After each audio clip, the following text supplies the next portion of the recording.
Welcome to the Living the Dream with Curveball podcast, a show where I interview guests that teach, motivate, and inspire. Today, you guys are in for a treat as I'm joined by vocalist and entertainer, Lefty Martin. He's a country singer, along with his drummer, Corey. And Corey is going to tell you something about himself that him and I have in common. So we're going to be talking to them and about their career and everything that they're up to. They are the Right Hand Band, along with other members. So Lefty Martin and Corey, thank you so much for joining me today. Hey, thanks for having us. We really appreciate it, Curtis. Pleasure meeting you and pleasure to be on your show. We're looking forward to a good time. Well, Lefty, why don't you start off telling everybody about yourself, and then Corey, you can tell everybody about yourself. Sounds good. Well, people usually ask me when I got started singing, and I guess it was just when I was growing up, coming home from school with mom, home playing records and listening to old country and listening to records like I used to have a purple record by B.B. King. I used to listen to him. We used to listen to the Ink Spots, and we just had a good time listening to music in the family. And that's when I first got a taste of singing, and that was with mom, and that's where I got my voice. And when I was growing up, as I got older, I got into, karaoke and didn't realize I had a voice. People were encouraging me to sing. I just kept doing it just for the fun of it. And then one year, my wife bought me a singing lesson with an opera singer from La Jolla, California, La Jolla Symphony Orchestra. And I took a couple years of lessons with her. One lesson turned into 2 years, and then I got into an ensemble group, and we were doing jazz and oldies around town for all the seniors in their retirement communities.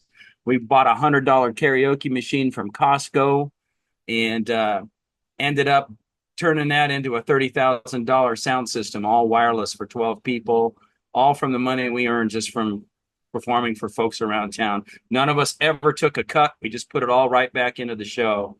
And then my manager from there, from that Rhapsody Singers group, introduced me to a lead guitarist named Ted Matson of the Ghost Riders. Oh man, he's so good. He's a cool cat, man. And he got me up to sing one night at the local Moose Lodge, and I haven't stopped since. The addiction started, and I needed more, and I had to get that fix, and he wasn't around enough, so I ended up starting my own band, and this is what came out of it over about 5 years of work. It was, all that work, and we're still working, having fun. We're just a local cover band, and now we've been at it for what, almost 2 years now, Corey? Coming up on, yeah. And so we got to a point where we wanted to start writing our own originals, and what you hear there and who's going to teach them is our first original is Lefty Martin Band, and my drummer Corey wrote that. He did a wonderful job, and we just all came in and loved that song and started devising our process on how we want to write songs. And we've got more coming. We got 2 done, 2 more finished beyond that, and we got more coming. Absolutely. So Corey, tell the listeners a little bit about yourself. Yeah, sure, absolutely, Curtis. So I grew up in a family that was not particularly musical. Nobody played an instrument, but everybody was an enthusiastic player of the radio. Our sort of weekend family time together, rather than being spent around the television, was spent around our record player. And I actually remember this one trip I took with my grandparents. They had like one of those RV motorhome things, and we're taking a trip like down to Florida. And my grandfather put in this like cassette tape that he had made for himself. Like, my grandfather was hip. He was cool. He was making mixtapes, and Waylon Jennings' song would come and he said, "Corey, I know you listen to some other music, but this right here is good music." And like a Willie Nelson song would come on. "Corey, this is Willie Nelson. This is good music." And then a Hank Williams song would come on. "Corey, this is the king of country music. This is Hank Williams. This is good music." So I might have been 4 years old when that happened. Very impressionable, and definitely eager to have my grandfather's approval because my grandfather was a badass. And so I just started liking all the same music he did. And then I loved it so much. I knew from a very young age, I don't know, probably 4 or 5, 6 years old, somewhere in there, that I was going to be a full-time musician. And I started playing drums when I was like 12 years old. And then I was in this band with like kids from my youth group at church. And I thought that maybe I could write better songs. So I stole my brother's guitar and I taught myself to play guitar and I started writing songs. And I did that for a long time, 20 something years. And my buddy Alan called me up just out of the blue one day about 6 years ago. And he says to me, "Hey, Corey, you used to play some drums when you were a kid, right?" And I'm like, "Yeah, man. Why? What's up?" He goes, "Well, I got some tour dates lined up and our drummer just quit. So can you fill in for me?" And I'm thinking, like, I got a couple weeks to get ready, you know? And I'm like, "Sure, bro, no problem." And he's like, "Oh, that's great. That's a huge relief to me." And I'm like, "Cool. When do we leave?" And he says, "The band pulls out at 8 o'clock tomorrow morning." So I was royally screwed, right? And then that just got me into drums again, and I was definitely bitten by that bug, and that's pretty much all I want to do now. I've had a couple of guitar gigs this summer, which has been fun, and the most instructive thing about it is I've realized I don't miss being up front at all. That is funny. Yeah. So in the green room, we found out that you and I have something in common. Corey, tell us about that and tell us, your condition or how you became. Oh yeah, we sure do, Curtis. We have something in common, all right. If anybody asks either one of us how many fingers they're holding up, we won't be able to tell you. But if we know where that voice is coming from, we might knock you in the mouth. So yeah, I can't see. I have a genetic degenerative retinal disease. And I have not been able to see very much for my entire life. When I was a kid, I had like a little bit of vision. It wasn't particularly usable, but I could, in the right light and the right contrast, if I had like super large print playing cards, I could play Go Fish with my grandma. And now, pretty much, if the sun is out, I can tell the sun is out, and that's about it. And it's actually kind of funny because a lot of people see that as a huge limitation. I mean, in certain ways it is. I've always got to make sure I have a way to go to the grocery store, right? Ultimately, like, it's never kept me from doing anything that I've wanted to do. I've traveled all around the world touring with bands, playing music, or at least all around the country, I guess. I've traveled all around the country going to see concerts from some of my favorite bands. I've played in the World Series of Poker. I've done all kinds of crazy stuff that you wouldn't expect really most blind people to do, but I do it just because I want to, and I find creative, adaptive solutions to be able to make those kinds of things happen for myself. And I also am surrounded with some super cool people. So when I do need any assistance with anything, I can call on Marty and say, "Hey, Marty, go get me a beer." I don't know where the bar is, man. I have a wonderful wife, Kathy, and we've been together for coming up on 18 years now. A couple kids, so ultimately I'm just living the dream, and I always take care to surround myself with good people. So if I ever do need to call on somebody, which isn't too terribly often, I know that I have plenty of people to call on. I have an assistant, Carol, who helps me out a ton. She drives to all the gigs, helps get microphones plugged in, just does some tech work. She's fantastic. Just lots of people around me who, I'm very fortunate. We work well together. We have a lot of fun, and we always keep things like super light and fun and goofy. As you can probably tell, Curtis, I'm a bit of a goofball. So yeah, and from a friendship experience on my side, I don't really see him as being handicapped. He's just a great guy and fun guy to be around, and he. From my perspective, he really doesn't have any limitations. Dangerous and a horrible influence. Well, you definitely are energetic and definitely sound like you are fun to be around, Corey. So, Lefty Martin, Yeah. tell us about your mom because you said she could sing like Patsy Cline. Yes, she could. My daughter and my mom and I would sit around the karaoke machine at home, and we would light that thing off, and my mom would start singing Patsy Cline, anything Patsy Cline my mom could sing, and she did a wonderful job of it. I've got some recordings of it, and Oh, you do? yeah, I do. I didn't know that. We got to digitize I should that. probably find some of that. Yeah. Post it. But yeah, she was, even in her older years, she was pretty darn good. She never really lost it, you know. How about Rachel? You got recordings of her? I might have something on the phone somewhere. We got to do it. I'd have to. She likes.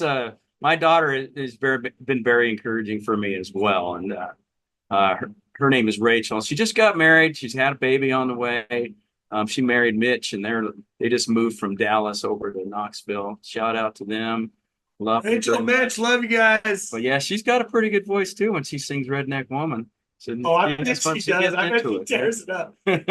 She's got some attitude. She's got some sassy, you know. Yeah, she does. But yeah, mom was a big influence in that way, and she always encouraged me to play guitar. And you know, and the thing with me is when I got out of high school, I went straight into the Marine Corps. Spent 6 years in the Marine Reserve, and then went to work for a big corporation right after that, doing telecommunications all over the world, and just got so busy in my career, and music was an afterthought. And I'm one of those guys. I would hope that I could influence older guys my age. You know, I'm 60, to not give up on something they love and to keep fighting for it. And I'm a late bloomer, but I'm having a ball.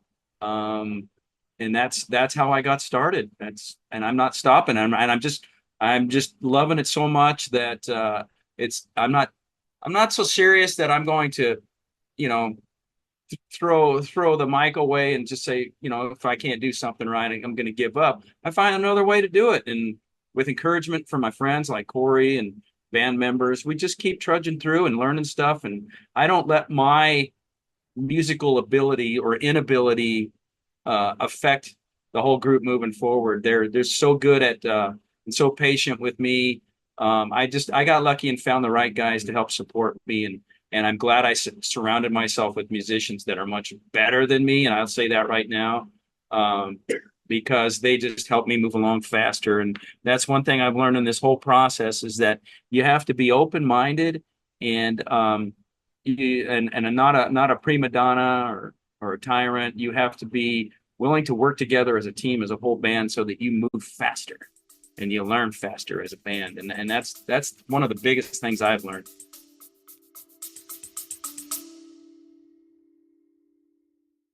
Okay, everybody, it's Michael E. Cullen II. And I'm Sesame and Carta from the All Too Real 2 podcast. We're passionate about movies, TV, and pretty much all things pop culture. Dive into the chaos of failed sitcoms, direct-to-video sequels, and the quirky realms of cinema and TV. Join us every Thursday for your dose of All Too Real 2 entertainment. We'll guide you through debates like whether Howard the Duck qualifies as a superhero. Ponder if Larry the Cable Guy could be the new Rock or Schwarzenegger. Discover if some shows and movies should have stayed in the cutting room. Ever heard of a sitcom featuring that dictator with the funny mustache? Well, we watched it. We're dedicated to unraveling the peculiarities of pop culture, sometimes with awesome guests. So, if you're into the eccentric world of pop culture, listen and subscribe to All Too Real 2. Available wherever you find podcasts and on Age of Radio.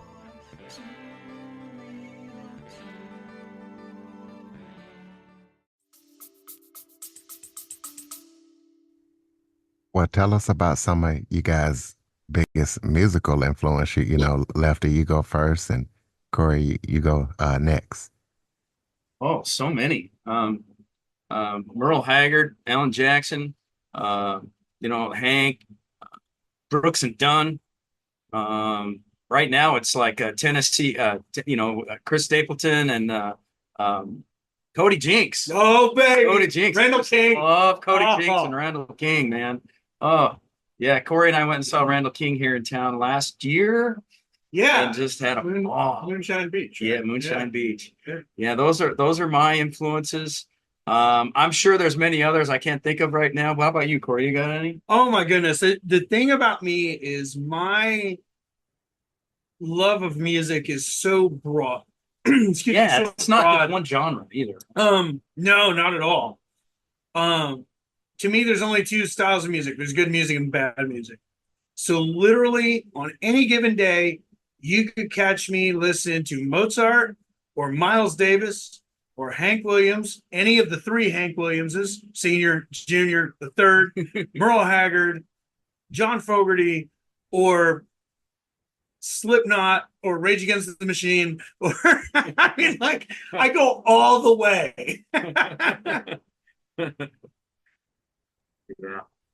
All right. Well, let us know about, any upcoming projects that you're working on that people need to be aware of. I think the biggest thing is we just released a song called Who's Gonna Teach Him? And it's a song that I wrote and brought to the band. We decided a couple months ago that we wanted to start kind of writing our own songs. More of just an artistic expression than anything else. And I wrote this song for my son. And it's basically just about dads and sons, and it's your responsibility as a father to teach your son how to grow up to be a responsible, generous, kind, protective, providing young man, and give him the tools to pass on those skills to maybe his son one day. And I just thought that Martin's voice would go perfectly with the lyrics that I had written. Martin has a little bit of a more sort of gentle voice than I do. I'm like one of those like shout singers, and Martin is definitely a little bit smoother than I am. And I thought the message of the song would come across with him singing it a little bit better than with me singing it.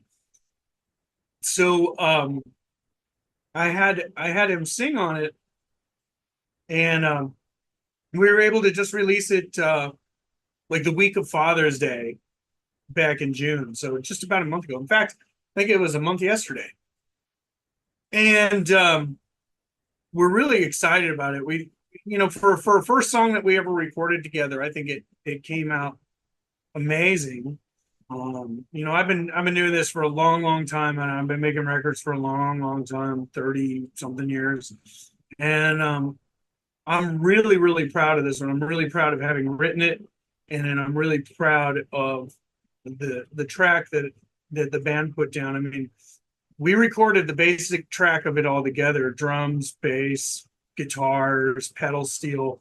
We just all played live in a room, and we tracked it in about 12 minutes. And then we just added some extra stuff and got nice clean vocals and stuff like that. But we're really excited about that. We're gonna have another song coming out here in a few weeks. Which one are we gonna do next? Renegade or Great Escape? Yeah, we got two actually. Yeah. What are we gonna do? I don't know. We haven't decided. I think we should do Renegade. Renegade, yeah. Yeah, we got to do it. So our bass player, Mel Scher, fantastic dude. He wrote this song called The Renegade, which is actually about local bar. Yeah, local bar, Dance like country dance bar that we play at once a month. It's called Been The around Renegade. for years. Yeah, there's been like movies filmed there and stuff. The same characters that are in there week in, day out, day in and day out. They're there all the time. Oh yeah, you have like Chuck. He's this older guy. I don't know. He's got to be what, in his 70s, early 80s? No, he's probably in his late 80s, early 90s. And dude dances from like 9 o'clock at night. He's on this giant dance floor from like 9 o'clock at night until like 12:30 when the band is done. I mean, he's crazy. And he dances with all the girls. Oh, all of them. The girls. You bet. Yeah. He's a total Lothario. It's great. So we have that song in the pipeline. It's called The Renegade. Super cool song. Actually, Mel did a version of it for his project, Red Crown Tourist. Yes. And it was nominated for a San Diego Music Award last year. So that was really cool. We just took his song and he brought it. See, Mel came into our band as our new bass player earlier this year. Yeah, So- February 2nd was his first gig. And with us. we just hit it off right off the bat, and he brought this song in, and it was a great song, but we made it more of a danceable song. We just put a nice little groove to it and made it more of a dancer song. Yeah, it's And- kind of a Nashville shuffle. Think about like the feel of like Boot Scootin' Boogie by Brooks and Dunn or something like that. It's kind of, now it's more similar to that. So we're going to put that one out soon, and that describes that whole place, that whole bar, and all the characters in it, including the owner. Rita, Rita. shout out to Rita. We love you, girl. And it's pretty cool song to have one dedicated to a place you get to play every month. And then we got another one coming out, which was developed from a riff that our lead guitarist came in with to rehearsal with, and we said, hey, let's get together and start coming down up with the process to write our own songs. And he came in with this riff, and in one night we started laying it down, just the music part of it. I would say in 2 weeks we had Yeah. the music done, and Yeah, and then Mel came in and wrote the lyrics. some lyrics, yeah, and it's a, what does he say? It's a true story that never happened, or something Yeah, like it's that. fictitious. Fictitious story that's completely true that never happened. Yeah. And it's called The Great Escape Down in Mexico. And basically it's about, going down there as a bunch of guys and partying, getting in trouble. Yeah. And coming back and ended up marrying some girl and spending your rest of your life. Okay, I didn't do that. Mel did. Yeah, no kidding. Terry's pretty cool. Though. Yeah. I've actually interviewed Mel. Yes. That's right. Yes. You did. Yeah. So you know who Mel Cher is. Yeah. Absolutely. Well, throw out your contact info so people can keep up with everything that you're up to. Okay. Well, we're at leftymartincountry.com. And that's also Lefty Martin Country at gmail.com for email. We're on Instagram, which is Lefty Martin Country. Facebook, Lefty Martin Country. It's all pretty simple. Everything's Lefty Martin Country, and we are Lefty Martin Band. I'm going to start us a TikTok. That's what I'm going to. Oh, Yeah, I'm gonna be like the TikTok czar, baby. We actually started out as Lefty Martin and his right-hand band. And that's pretty much our cover band. But we want our original band to be Lefty Martin. And now that we're doing our own stuff, like we decided to, like, Lefty Martin and his right hand band is fun. It's kind of cute. It gives you a good laugh, right? Yeah. And it's fun, and that works really great for like when we're doing the cover songs. We come in, we play you a bunch of Brooks and Dunn and Alan Jackson and Toby Keith and Morgan Wallen and all that kind of stuff, and that's fun. But we wanted something a little more concise for when we're actually like putting our own stuff out there. So we sort of market that as Lefty Martin Band, because it's all about this guy right here. But this guy can't do it without his team, man. It's all about this guy. It's supposed to be all about me, I guess. You couldn't see it, Curtis, because we're not on video, and I couldn't see it either. But I was just making a gesture at this gentleman sitting right next to Punching me. me in the arm. Oh, I thought it was the one finger gesture. Yeah, It was. And now I'm going to smack him in the face. Listen. Oh man, see what I got to put up with. All That's right, we love- ladies and gentlemen, LeftyMartinCountry.com. Please be sure to check them out. Follow, rate, review, share this episode to as many people as possible. Jump on your favorite podcast app, give us a follow, a review. If you have any guest or suggestion topics, Curtis Jackson 1978 at att.net is the place to send them. Thank you for listening and supporting the show. And Lefty Band, thank you so much for joining me today. Thank you. Thank you too, Curtis. Very much appreciate what you're doing out there.